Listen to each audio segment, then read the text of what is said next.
It's an ever-changing story. It's changing by the week, it's changing by the hour, it's changing by the day, especially in the past week as we see what is unfolding in the Middle East. So that makes this morning's discussion even more pertinent than ever. And I'm so glad to have such an esteemed panel of superstars to help us figure out where this world is heading.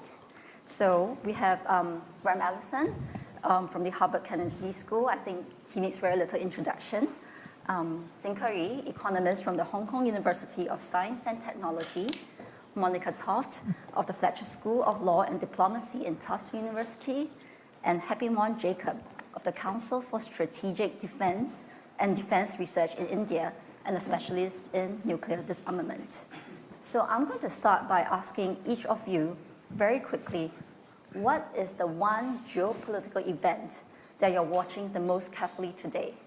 Tough question, I know, but a quick lightning round. Graham, would you like to start?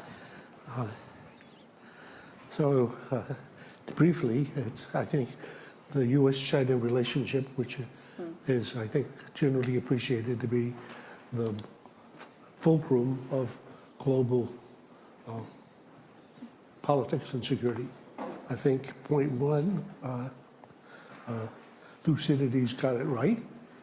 This is a rapidly rising power threatening to displace the colossal ruling power. We've seen this movie before, and I think if asked, several people asked me, well, here, what would Thucydides say now? I would think he would say, right on script, almost perfect for the rising power, almost perfect for the ruling power, accelerating towards what he anticipates will be the greatest collision of all times.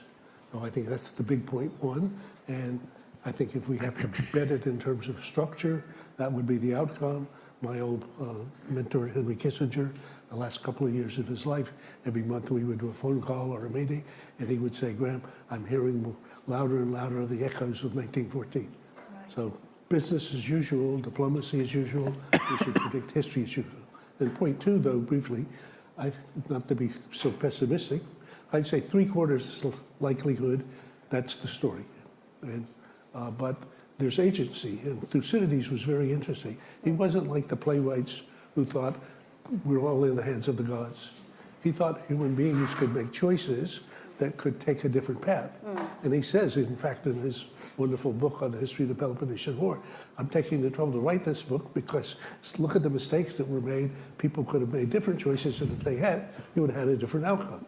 So this is not inevitable, and I think the most surprising thing about the current international environment is that for all the things President Trump is not, and there's a long list, and for as strange as he appears, and he is strange, and he does appear to be strange, one, he is not a China hawk. If you look at the campaign last year, there were 1,000 people running for office. Yes. In a country in which 80% of the people have a negative view of China.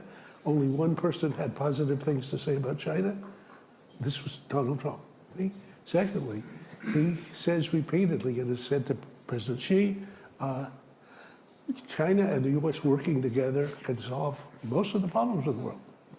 So I believe he believes that. And third, finally, he is determined to be, in his own way, a great deal maker and a great peacemaker.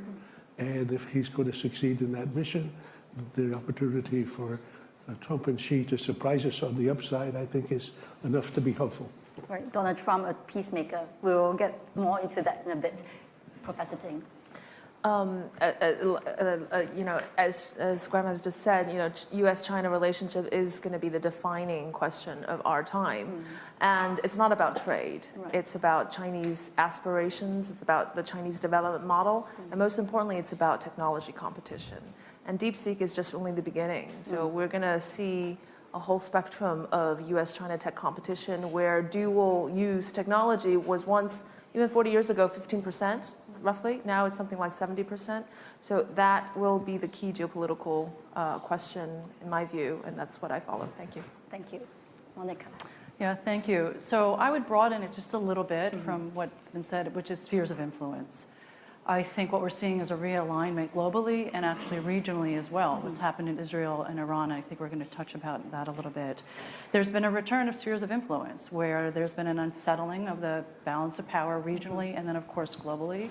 The United States was a global hegemon for about 10, 15 years, depending upon how we count that. But now with China rising, it's being competed against, particularly in Asia. And then we see Russia is still a player, and in part because it has nuclear weapons. It's a formidable power. It's got a lot of geography, a lot of resources, and Russian President Vladimir Putin wants to remain a player. Whether that happens, I don't know, but I agree the key competition is between China and the United States. We're seeing multilateralism being challenged. We're seeing bilateral relations, minilateralisms, regional organizations emerging. And we see increasing strategic competition. And at this point, the competition is economic. But as Graham points out in his book, The Thucydides Trap, it can easily slip into military competition. And let's hope that that does not happen. And of course, there's political competition. What's different about this sphere of influence than in the 19th century and during the Cold War is it's largely about resources and territoriality and making sure that sea lines of communication, buffer states, buffer zones are opened and unfortunately, as a result, you're from Singapore, smaller states may have to sort of reorient and figure out how to balance between these different spheres that are emerging. So as Prime Minister Lawrence Wong said yesterday, always a question he gets. Yes, exactly. And so medium and smaller states, Iran's a medium state, guess what? It's trying to figure out what its role is. Yes. Medium and smaller states are going to have to figure out what their role and their agency. They're going to have some agency, let's not deny that. But with this great power competition, with these spheres of influence and this reestablishment, it's going to be a challenging I think next decade, 2 decades. Right. Okay, and to you. Thank you. I think I'm going to resonate some of what Monica said. I think what is really top of my mind is the unraveling of the rules-based international order. Now, I don't agree with any of those words. The rules-based, it wasn't. International, it wasn't. Order, it wasn't. But I think where I come from, we have conflicting views about it. We do need an order. However imperfect that order is, a world order is important. On the other hand, if there is consensus between great powers, great power consensus also means that the medium-sized countries or smaller countries get caught in between and they have absolutely no agency. So if there is a certain amount of disorder, we don't mind that because that actually gives us an opportunity to develop our own agency and to sort of assert ourselves on the international arena. So I think we're caught between these two schools in some ways. While we don't agree with the sort of current world order and the philosophy guiding the current world order, we want a world order. I think so. What emerges from the ashes of the unraveling of the current world order is what we are really looking at carefully from where I come from, which is the global south. Right. Okay. So we have U.S.-China, technology competition and terrorists, sphere of influence, a global disorder. So quite a bit to get into in the next 35 minutes or so. So we'll do that, and then I'll invite the audience to ask their questions. So perhaps we should start with the Iran-Israel war, which has been very much top of mind for many of us. So Jacob, Hepimon, if I could ask you, our world has become a more dangerous place than it was on June 13, and especially since 4 days ago when the US joined the fray with its strikes on the 3 nuclear sites in Iran. Will you agree with that? And I think some would say North Korea will feel vindicated that it moved early to weaponization. And in fact, it could well now be doubling down on building a second strike capability. How do you see others viewing what has happened and calculating what it means for their nuclear aspirations? I do look at the Israel-Iran war and the American intervention in the middle of that war as a violation of international law in some ways. It's very clear, whichever way you look at it, the international law does not support it. We can get into the nitty-gritties of international law, which I don't want to at this point of time. So we've seen this movie before. I mean, in 2003, the Iraq intervention, Libya for that matter. But I think what is striking at this point of time is the nuclear angle in some ways. And I'll tell you what I mean by the nuclear angle here. When I look at the history of arms control and disarmament, in the last from 1964 onwards, which is last 60 years, 64 is when China conducted its nuclear weapons, in the last 60 years, I don't think there has been ever an opportune time or a time when there existed geopolitical permissibility for states to go nuclear. Today, you go to Ukraine, the Ukrainians will say, we made a mistake in giving up our nuclear weapons. You go to Russia, I go to both places, to Ukraine and Russia, and the Russians will tell you that we have nuclear weapons, thousands of them. There is no way we are going to be defeated in this war. You talk to South Koreans, the South Koreans will say, wait a minute, maybe we should start thinking about nuclear weapons. Israel has nuclear weapons. India and Pakistan have nuclear weapons, which are not, of course, recognized by the NPT. Now, the reason why Donald Trump is going after the Iranian nuclear weapons, quote unquote, is not because they are developing nuclear weapons, but because Israel and United States don't necessarily get along with the Iranians.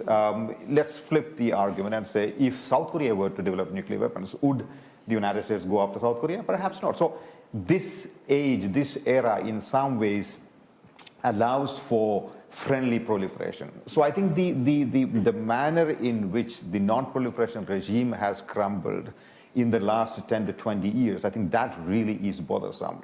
I think that's one key takeaway that I have from this particular the conflict between Israel and Iran, apart from the legal implications of international legal implications of that, or the regional geopolitical aspects of that. Can I sort Yes, of of agree course. and disagree? I think your main point I agree, but I think that the most amazing, if you said, what has happened in the last 80 years since Hiroshima and Nagasaki? So here we're at that anniversary. And I think one of the most remarkable things that's happened in the geopolitical order, or the geosecurity order, is that there are only 9 nuclear weapon states. Yeah. Why would a state not have nuclear weapons if nuclear weapons are its most, its golden or platinum security blanket? Absolutely. 90 states or more could have nuclear weapons in a year. Nuclear weapons is an old technology. If North Korea can make nuclear weapons, sorry, who couldn't? Okay? So how did this happen? This was one of these extraordinary instances of great statecraft sustained over a very long period of time, but it's still very unnatural. Why would I, if I were South Korea, or if I were Ukraine, or if I were Iran, not have a nuclear arsenal to protect me? If nuclear weapons, if a reliable arsenal provides protection, well, because what? Why? Okay? It's unnatural. I mean, so I think the unnatural achievement, we failed to appreciate what a remarkable thing that was, and just your point about allowing it to erode in the ways that we do.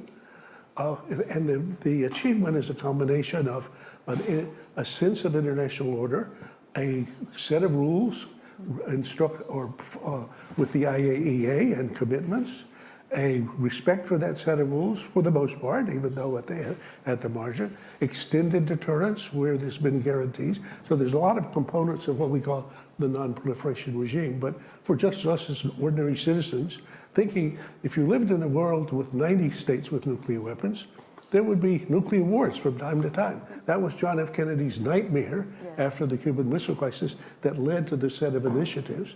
And I think we've now kind of taken it for granted as if somehow this was, tie the boat on it as done. No, in fact, just as I think was said, it's eroding. Yeah. Right. And could I come in on that? course. So because I agree with what's being said, and what I say is it's too soon to tell. I mean, the big question mark is the nuclear taboo dead? Yes. And we don't know that. So and it was interesting because China, when Russian President Vladimir Putin started nuclear saber rattling a year ago or 2 years ago in October, it was China that said, knock it off, right? We don't want a nuclear confrontation here. And so the big question back to when Happy Man was starting is about the United States. There's been far less sort of screaming at the United States for targeting Iran, for violating its sovereignty, in part because I think the international community accepts that this has been a far and long hard achieved to only have so few nuclear armed states. And what Israel and the United States are doing is to try to prevent that proliferation. We don't want nuclear weapons. We understand that Israel is a non-declared state, but we don't want a nuclear proliferation. And so although it does appear that the United States violated international law, it wasn't an imminent threat, it was a preventative action, states in the region at least seem to accept that that was okay, to use those bunker busters to possibly go out and degrade, if not annihilate. It looks like we possibly didn't even degrade the possibility of nuclear proliferation in Iran. So the question is the degree to which the nuclear taboo is still alive. And there is a sense that it still is, that we understand that qualitatively these weapons are different, and that it's not just a quantitative explosion. And we'll see the aftermath of this in the next 6 months to a year about whether it's the case that Iran can prevent the IAEA from going in, and then how the international community responds to that, whether they pressure Iran to say, yes, you absolutely have to have these inspections because we want to be guaranteed that there's no further proliferation. I'm curious to know what you think. How will the Muslim world view this latest development? So of course we know that Pakistan is right now the only Muslim country to have nuclear weapons. But many other Muslim nations, Saudi Arabia, UAE, they have civil nuclear programs. Would they be tempted to go the weapons route? Maybe you want to jump No, on I think I totally agree with what Monica said, which is I'm not so sure the neighbors of Iran want to have a nuclear Iran. Personally, sitting in India, I don't want a nuclear Iran. I'm very clear about that. But that is besides the point. The point really is that Iran would not have enriched its uranium to 60% from 20% had Trump not withdrawn from the JCPOA. So the American government will have to take responsibility for that. On the nuclear taboo question, I agree with you. The taboo against the use of nuclear weapons continues to be very strong. But I get the feeling that the taboo against the possession of nuclear weapons may be collapsing quite a bit. And on the question that Graham made, again, totally. This is a treaty. The NPT regime has managed to ensure that more states do not develop nuclear weapons. But in the last 10 to 15 years, we are seeing an unraveling of that regime too. The NPT review conferences don't reach anywhere. The nuclear security summits are no more held. The IAEA does not have any money, and the contributions have become lesser and lesser. So in some ways, we are looking at a certain nuclear disorder. That's my worry. Now, on the question of whether other states are going to be tempted and persuaded about developing nuclear weapons, I can't speak authoritatively about the Muslim world, but I'll tell you, there are rumblings in various parts of the world, some of them which I just mentioned. Just to give you one example, the Ukrainians will say that when Soviet Union conducted nuclear weapon tests, some of those tests were conducted on the Ukrainian territory, and therefore, under the NPT, Ukraine has a right to have nuclear weapons, which is a debatable argument, but they do make that argument in official forums. So you're looking at countries inching towards crossing that Rubicon in some ways. Okay, so I'm now going to turn to Kei. And to talk about this U.S.-China relationship. And you have stressed the need for a global architecture that spells out clearer rules around technology competition, as opposed to an all-out tech decoupling, which is what we seem to be seeing today. But at the same time, the Trump administration clearly feels that tech from EVs to AI is a key arena of competition and is almost existential. So in view of this environment, when everything is viewed through security lenses, what can be the pathway forward? There are national security issues that both countries will have to respect, right? But I do not agree with the view that they are in a new Cold War. If you think about this, they could be politically opposite, but economically competitive, but most importantly, global public goods collaborative. And that is essential. And there is space to collaborate, whether it's on AI risk, climate, data transparency, and so forth. Just a little bit, first of all, on the parameters of trade, because I think it lays out possibilities for future competition, but collaboration going forward. There is a no-go area for China, but there's plenty of room to work together on, right? If it's just about opening up more markets, financial services, in a limited way, purchasing more U.S. goods, but most importantly on data transparency, regulatory things around AI or e-commerce and so forth, there is a huge amount of, there's scope to collaborate. The core principle guideline for China, just to understand a little bit of China's view about the trade war, is equivalence, reciprocity, and realism. China's not going to lower tariffs unless U.S. does. It has to be realistic. Phase one last time around didn't work because it was not realistic, and it could be used as a bargaining tool or a leverage of the U.S. And also, it has to be kind of a reciprocal and equivalent. So no-go zones, and coming back to geopolitics, do not conflate political matters, geopolitical matters with economic matters. This is not political tribute, it's mutual commerce. So all the other aspects, Taiwan and so forth, do not conflate that with these trade issues. But so this is delineating the scope of collaboration. But on the tech, look, if we think about technology, there's invention, production, and diffusion. U.S. totally dominates in the invention part. But guess what? China is very, very competitive on the latter too. If you're talking about the combination of AI plus programs and scale and manufacturing capacity, which country has all of that in one package? That is China.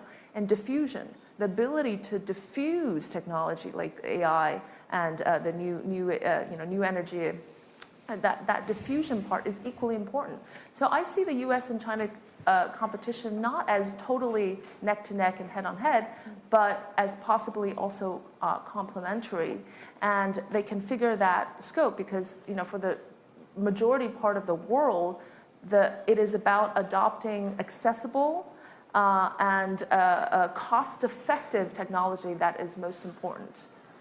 So that reminds me of what Chinese Premier Li Qiang said the other day when he said that China would become a consumption powerhouse, not just a production powerhouse. And that is where, it will be useful to others, as a market.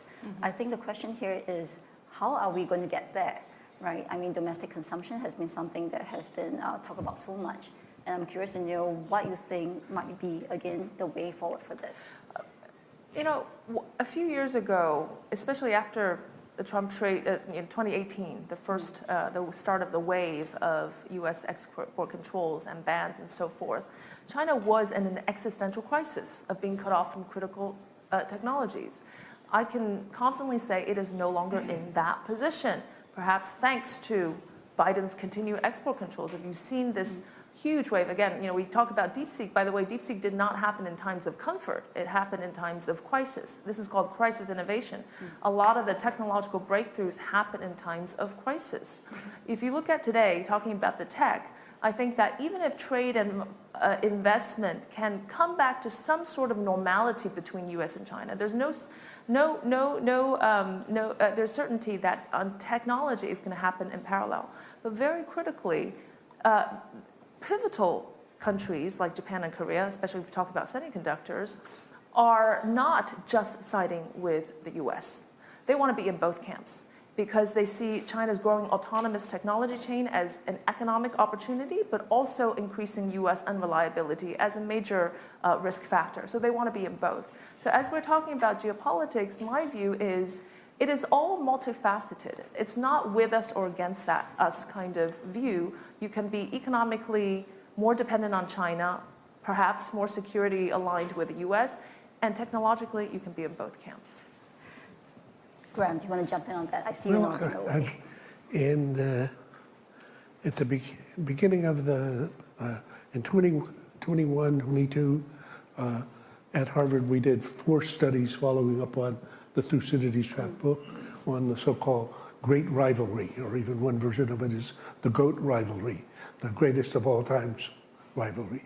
And there's one report on the Great Economic Rivalry, one on the Great Technology Rivalry, one on the Great Military Rivalry, and one on the Great Diplomacy Rivalry. Starting from the proposition that these will be the 2 fiercest Thucydidean rivals at all times. That's my kind of baseline. Then the rest is sort of, details. In the technology arena, what's been most striking is the speed at which China, what the report does is start with the year 2000 and up to today. And we have a version up to 2025 now. And you see a country, the bottom line takeaway is that a country that the U.S. could not find in its rearview mirror at the beginning of the 20th century, you cannot find in its rearview mirror today because it's either side by side or even slightly ahead.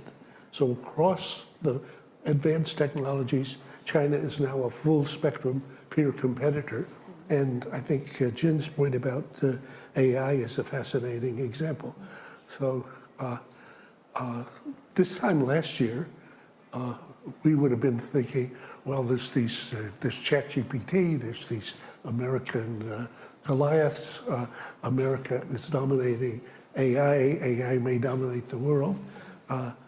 Then somebody from nowhere with a small group of people focused mainly by using brains rather than chips comes up with DeepSeek.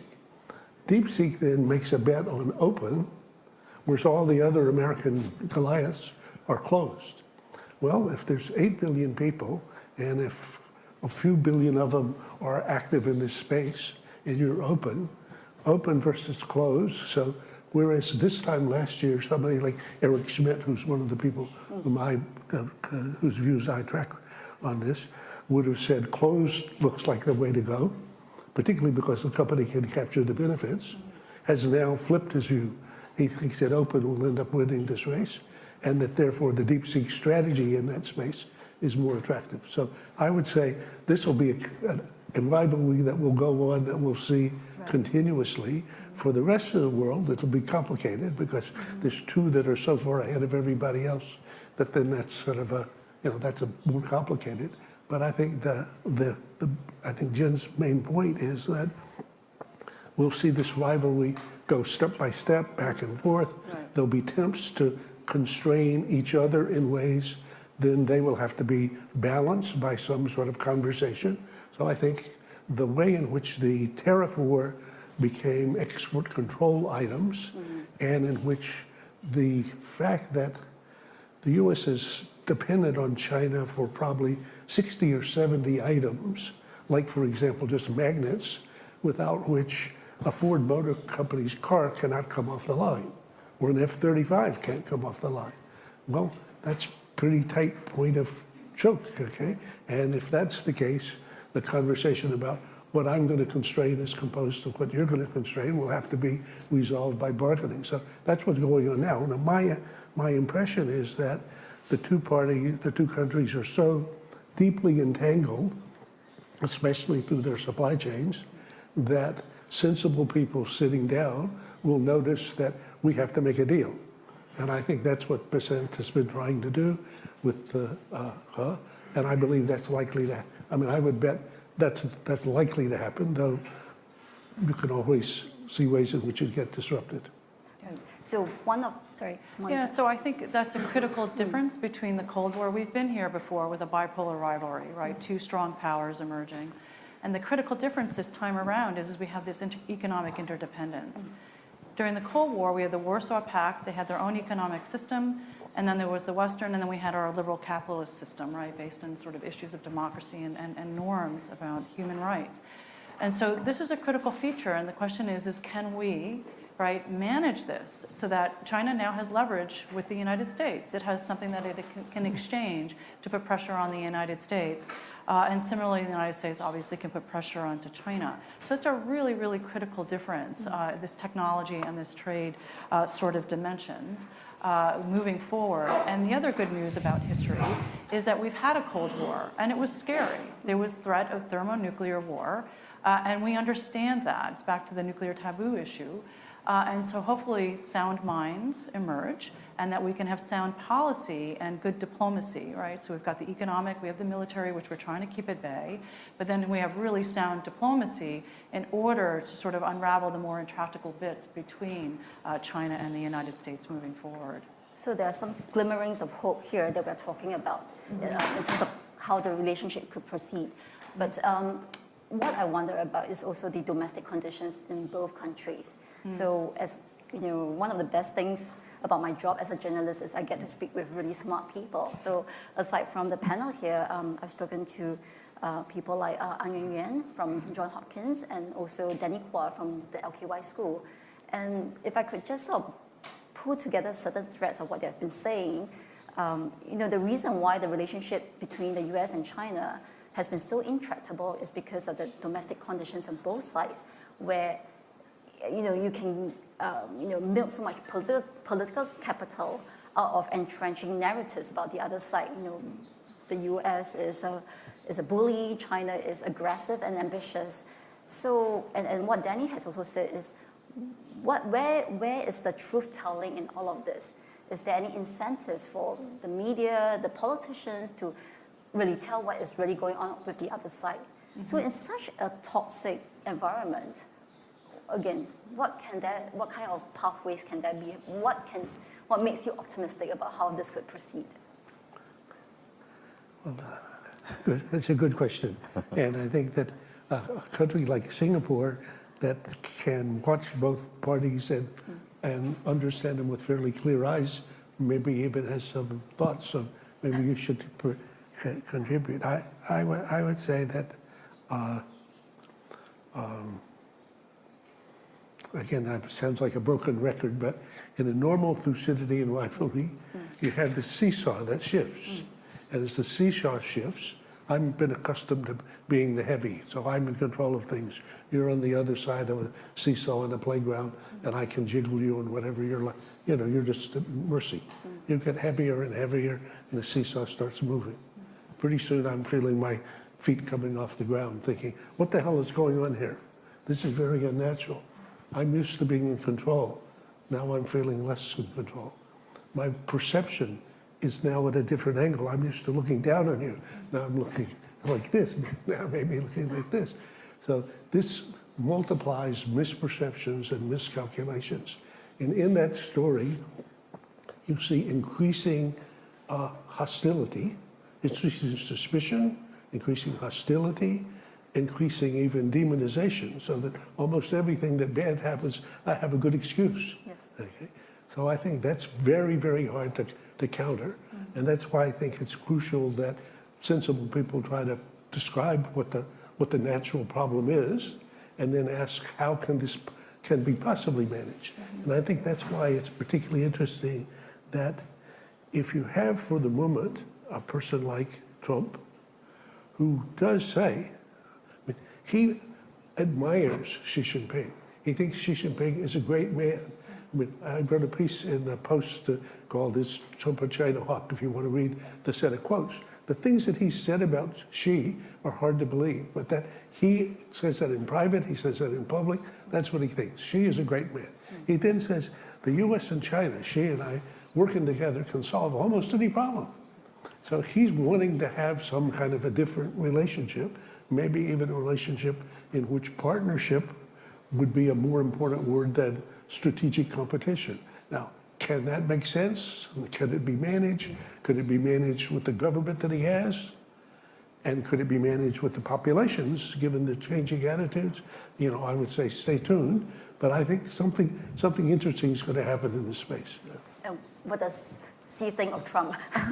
I think Graham pointed out the critical word here, it's managed, right? It's management, managed rivalry, managed competition, managed, security. It's all going to be that. But I think there's some misunderstandings on both sides about each other. Yes. First of all, I think the view that China's sole goal is to displace the U.S. in the world is really not what is on China's mind. But China believes that it is a universal right and its own right to pedal its way to prosperity, and that there is no country that can stop in its way. And I think that whereas the post-war world was defined by American moral universality, I think what has happened recently with Trump has basically, taken that stage away, so that moral compass towards China is no longer there. But I think that we should also, in this context of you're talking about the domestic conditions, that's another difference, right? China is often a political issue for both parties in the U.S., but China's primary challenge is still internal. It's not about the external pressures from trade and trade wars and technology. It's still internal. But China is still not going to use these external factors as a way to distract, although Trump has helped a little bit in saying, well, look at the economic situation recently, we can blame it on somebody. But to say that China is going to use the external foreign geopolitical issues to kind of deflect away from internal economic issues, that's not going to work, because Chinese people still today care about the really pragmatic issues of whether their children can go to the right school and have an apartment to have children procreate and all that. So I think we cannot confound that. But I just also want to raise one other point, which is that geoeconomics, right? The rise of geoeconomics is very real, and we're seeing that in the data. The third countries, the so-called non-aligned countries, are, there's a fascinating kind of new patterns going on where the two rivalry blocs are working actually closer with the non-aligned. If you look at FDI, China's FDI has come down, US and so forth, but it's going with the non-aligned countries, and trade as well. So these middle powers have become ever more important, and we're talking about leverage. It's not just that US has leverage on others or China has leverage on others. These middle powers also have gained substantial traction. Yeah. And I'd like to add about the United States, because I agree with what's been said. And similarly, the United States, we have serious domestic constraints. Most Americans do not care about foreign policy. So Donald Trump is in actually an enviable position right now. We're in a period right now in global politics with personalistic regimes, very strong leaders who happen to be male, and who have relationships with one another. They talk to one another, they respect one another, they admire one another.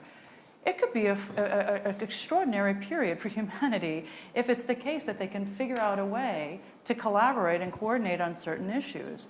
Donald Trump has a lot of leeway. The Supreme Court is not really doing its job, or it's doing his job, his bidding. Congress is absent. Executive orders are the way of the day. And if President Trump decided that he can figure out a way to align interests a little bit more with China, not give away the store here, that he has the prerogative and the opportunity to be able to do that. So it's a real opportunity potentially for the United States and for China to develop their relationships, given the nature of the political systems in both countries. The United States, look, it's democratic backsliding right now. And the big question is in the midterms, will we see a correction with Congress, right, with the American populace saying, no, we want a Congress that's not completely inept and not doing its job. It's given up its job. And then the Supreme Court will see what happens. The current justice said he didn't want a politicized court. It appears we have a politicized court. So a lot of play, and because of the domestic political situation, it could potentially be an opportunity if both leaders are enlightened enough to recognize that let's not run roughshod on human rights here, but maybe we can make some economic transactional deals that are good for both countries. Right. Happy Mon, you wanted to jump in here. Yeah, very quickly, I think I do get the point that when you have two great powers, in some ways in conflict with each other, it also provides a certain amount of leverage to the middle powers and the sort of non-aligned powers. But I think the sharper the competition becomes, the more difficult it is going to be for the smaller powers to sort of make up their mind on which direction to take. In some ways, trade creates vulnerabilities, and trade creates more vulnerabilities in a failing multilateral order in some ways. Now, you are looking at the failure of multilateralism today, and the reality is that in a world like this, you get into trade, and there are geopolitical realities that you're going to deal with. Energy trade or tech trade, the reality is that you buy a certain kind of technology from a certain country and you're worried about the security implications of that. Payment mechanisms, for example. You've been sort of used to buying, say, India has been buying oil from Russia, and suddenly the Americans say, don't buy, and we're going to sort of stop the SWIFT payment mechanism. We're going to have secondary sanctions on you guys.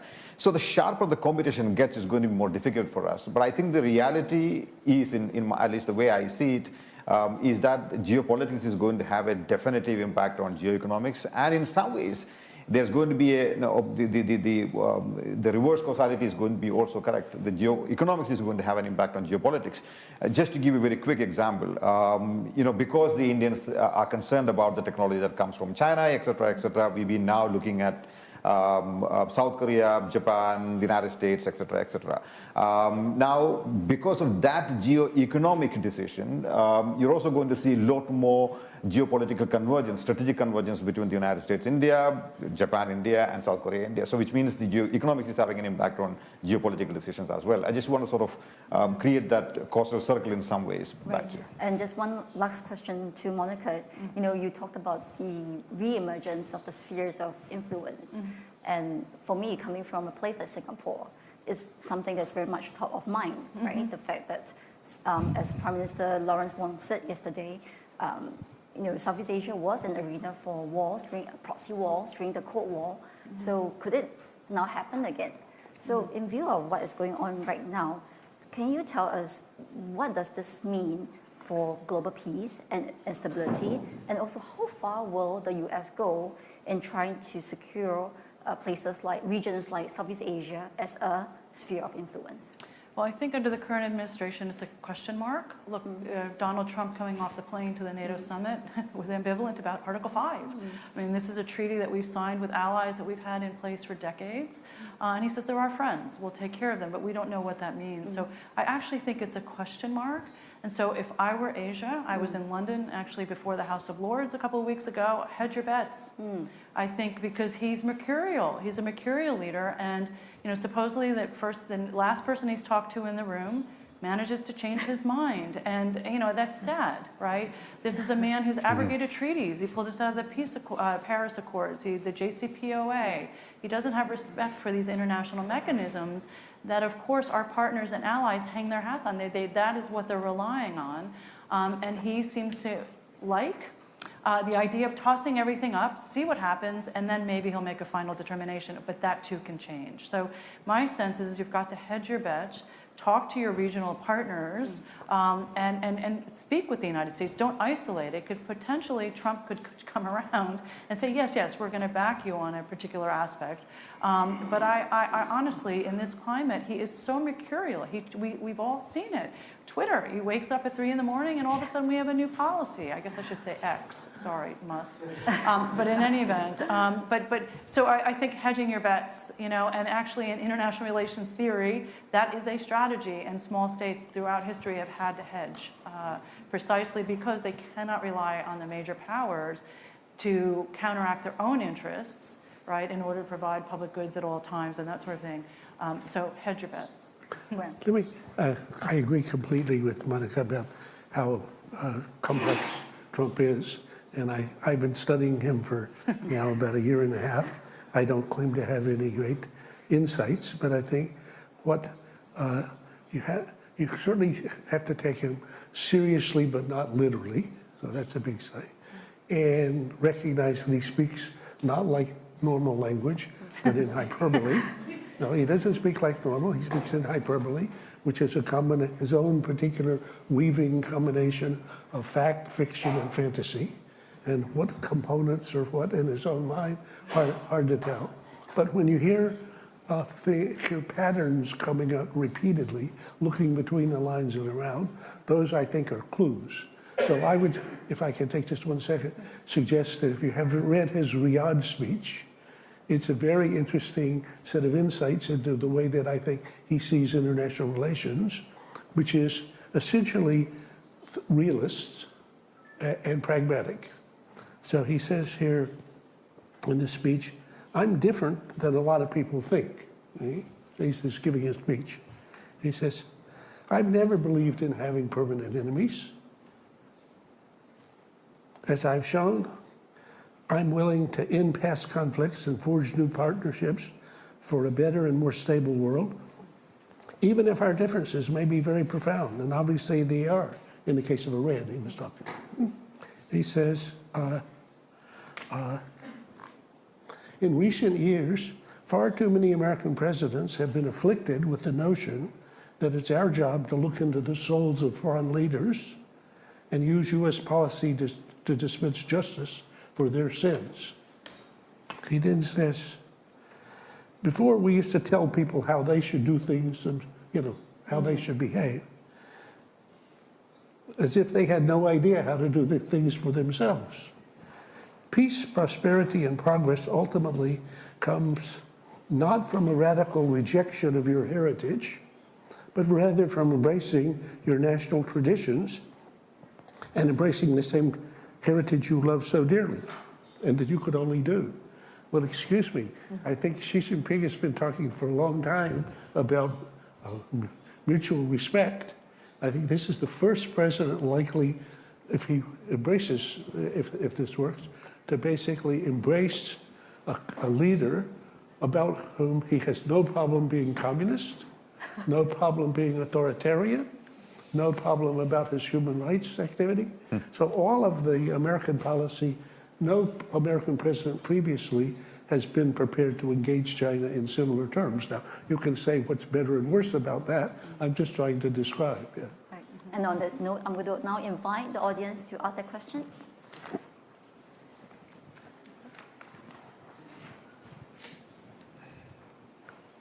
Thank you very much. My name is Nogul Ebonyi-Mbezi from South Africa.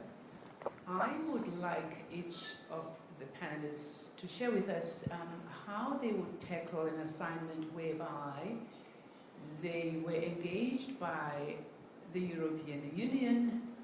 You could pick a country, Germany, France, if you think that's an easier analytical theater to talk about, and advise them how to play the chessboard at this time.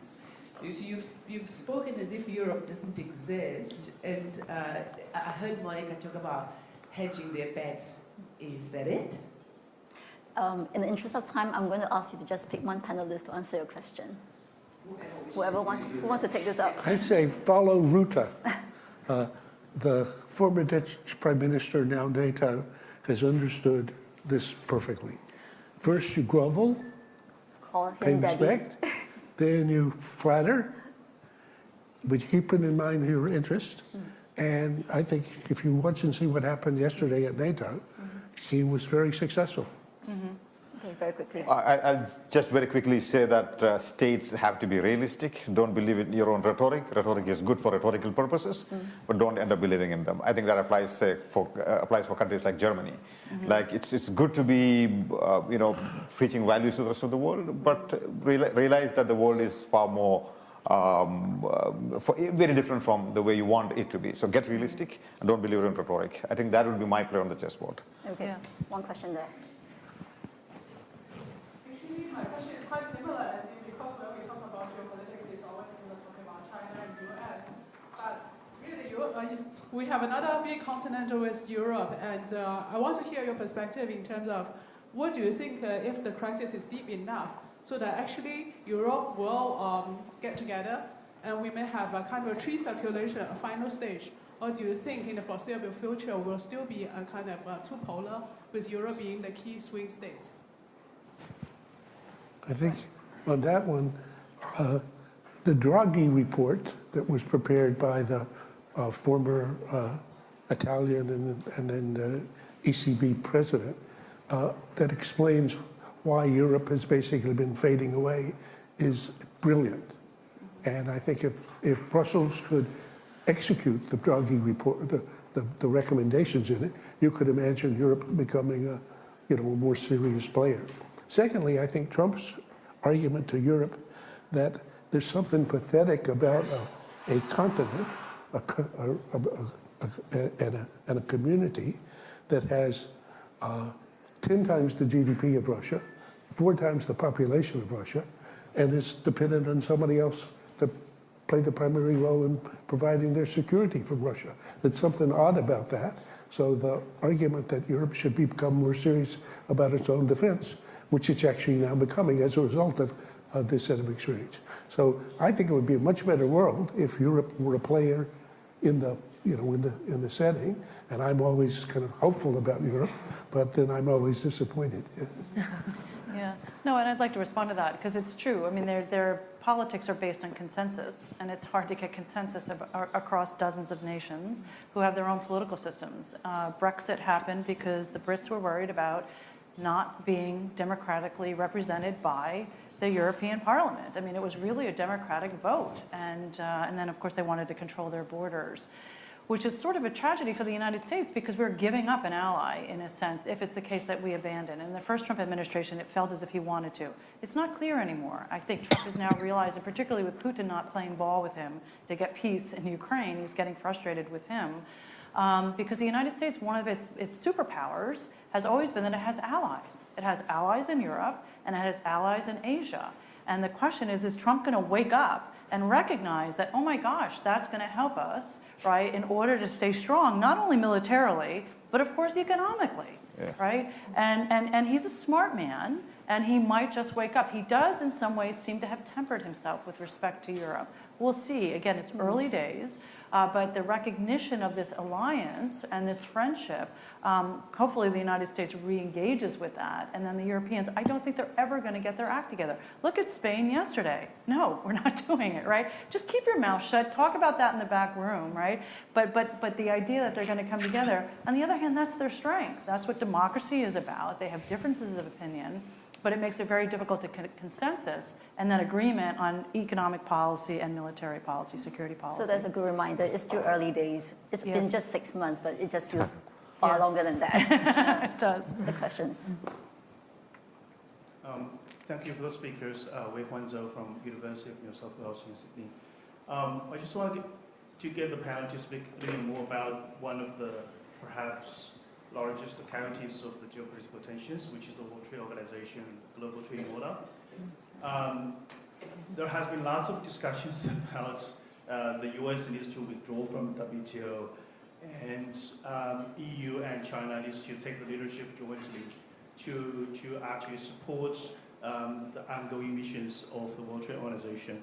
So I was wondering from any of the panels, your views about not really about whether the US should withdraw from the WTO, because we know what's the reality at the moment, and it won't actually happen in near term.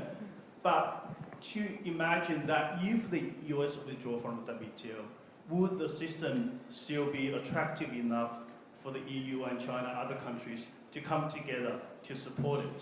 So I was wondering, because Professor Jin talked about cooperation between US and China, but if US is no longer in the system, would the WTO remains the forum for cooperation? So any views on that would be very appreciated. Thank you. The WTO is in deep need of reform, and the world is not going to wait for these international organizations, including IMF, World Bank, etc., to reform. You know, I think the trend that we're going to see is a lot more regionalization. So region-led based organizations, and has to be, truly adapting to the new model. That old playbook post Bretton Woods is, of course, no longer describing today's situation. So I think they are evolving, but very, very, really too slowly. Now, if U.S. withdraws, that is too bad for the U.S. Where we see walls being erected in Washington, D.C., actually China is actively trying to lower it with lots of opening up policies, unilateral, zero tariffs for least developing countries. Of course, it's going to take on the banner and assert more global leadership in that space. But we have to be realistic that geoeconomics is a real thing, and there will be a lot more localized production, regionalized scale-based technological leadership and production. So is the world going to wait for the WTO? I don't think so. Okay. Sorry. Sorry, very quickly, I think I totally agree with what Jin said. You can't wait for a new world order to come into existence for the rest of us to sort of jump on the bandwagon and make it all lovely and nice. Right. It took the First World War to create a world order. It took another World War to create the Second World Order. We can't wait for a Third World War to create a new order. So I think, therefore, the regional answers are the best answers. You go to sort of find regional solutions to regional common goods, regional public goods, and regional even security issues for that matter. So I think let's not wait for that Godot to come. I think there has to be regional solutions to these questions. Well, I think I agree completely, but I think just on your question, the advantages of trade are so overwhelming that this is going to happen in various forms, whatever the particular structures. So my one-liner about it would be, if there's decoupling, you could conceive of the US decoupling from the global economy easier than you can understand the decoupling of all the other components. I think TPP, RCEP, the EU, arrangements between them, free trade agreements. I think as somebody mentioned yesterday, there are now 600 versions of local and regional agreements for promoting trade because the benefits are just overwhelming, whatever somebody may think, yeah. So the world will move on, Yeah. irregardless. Okay. Sorry. Hi. Hi, distinguished guest. I'm Lisa from Shenzhen Television Station. So I especially have a question for Professor Allison, because everybody's care about the trade talks between China and US now because they are the two biggest economy in the world, right? But after the Geneva and London talks, it seems we don't have a very clear statement or structure of how does the trade talk goes. So what is the way out for these two countries to get a negotiation and we got a final statement of this, to get a settle down of this trade war? Well, again, we're all sitting on our seats, or on the edge of our seats, waiting to see what comes out of the ongoing conversations between the two governments. But you can be sure they're very intense currently. So I would be surprised if in the next week or so we don't see a MOU coming out of the discussions that's been going on between Besant and He and their teams in the intermediate period. And I think that there's a wonderful thing about Mr. Market, okay? He's totally unsympathetic. He just behaves on the basis of his own interests. And I think when the extreme tariffs like an embargo were installed, and pretty soon you look and see what happens in the real world, that's unsustainable, and so reality imposes itself. I think with respect to the export control competition, again, the two parties discover that, wait a minute, my Ford motor cars cannot come off the line, and your aircraft is not going to be coming off the line. So we got to find a way to, so these are business problems that serious business people know how to solve, and I'm thinking they're going to stabilize this, I believe, but we'll see. I mean, we're also coming up very quickly to the end of this first 90 days on the global tariff war, in which there's now many, many other countries that are what's going to happen. And again, I have no crystal ball there. It seems to me very unlikely that somehow in the last few minutes, all those deals get done, because they're extremely complicated. So maybe it gets extended again. I don't know. I think that Elon Musk's summary of the conception of tariffs by at least some people in the Trump administration as, quote, moronic, is a good summary in my view. So we're out of time here now, but one last lightning round of question, which is going back to the title of this session, Geopolitics, an Unfolding Story. What do you think will be the title of the final chapter? Great one. Okay, go first. Post-global world, ironically, the two countries that have benefited the most from the post-war liberal order was US and China. And I don't understand why they're trying to take it down. Right. Monica. I think hold on. We're in for the ride of our life. Right. I will do that. It's easy to destroy an existing order. It's difficult to create a new one. Very good. And Graham. I guess Monica's, the British have the line, be calm and carry on. Okay, thank you very much for that. Can we please thank the panelists for this fascinating discussion?